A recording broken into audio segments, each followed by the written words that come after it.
হ্যাঁ, এটা বিভিন্ন গ্রুপে দিয়ে দেবো, ব্লাড টানা ওরা প্র্যাকটিস করবে।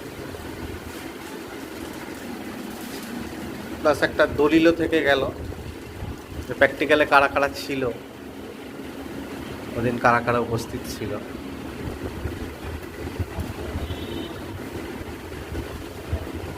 আজকে তো সবার আসার কথা ছিল, আসেনি তো। স্যার এই পজিশনে মানে এখানে এইভাবে যেটা স্পষ্ট দেখা যাবে সেই ভেনটা থেকে টানতে হবে।